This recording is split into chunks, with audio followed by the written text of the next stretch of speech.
America के California में बजा पावर स्टार पवन सिंह का छठ सॉन्ग। तो दोस्तों क्या है खबर की पूरी जानकारी, जिसे जानकर आप भी दोस्तों पवन सिंह को करोगे सलाम, बताएंगे आपको डिटेल में। लेकिन उससे पहले अगर आप चैनल पर नए हैं तो वीडियो को दिल से लाइक करके चैनल को सब्सक्राइब जरूर करें। और बिना समय लेते हुए आइए वीडियो को शुरू कर देते हैं। दोस्तों आपको बता दें पावर स्टार पवन सिंह जी का छठ सॉन्ग का पूरा दुनिया दीवाना होता है। लेकिन दोस्तों क्या आप यह बात मानने को तैयार हैं कि पावर स्टार पवन सिंह का छठ का गाना कैलिफोर्निया में सुना गया है?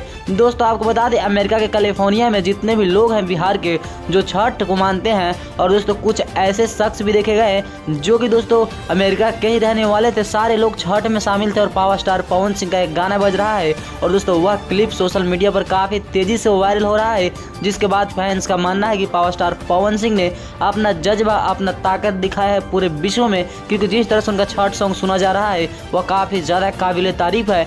दोस्तों अमेरिका के कैलिफोर्निया में बज जाना छठ सॉन्ग यही बहुत बड़ी बात होती है, क्योंकि छठ पूजा बिहार का सबसे बड़ा त्यौहार है। और ऐसे में अगर पावर स्टार पवन सिंह का यह गाना पूरी दुनिया में बज रहा है तो कहीं ना कहीं पावर स्टार पवन सिंह यह दिखा रहा है दुनिया को कि उनसे बड़ा कोई पावर स्टार नहीं हो सकता है और नहीं है। दोस्तों आप क्या कहना चाहेंगे पावर स्टार पवन सिंह के लिए और छठ पूजा के लिए? कमेंट बॉक्स में बताइएगा। और इस तरह की जानकारी के लिए चैनल को सब्सक्राइब जरूर करें।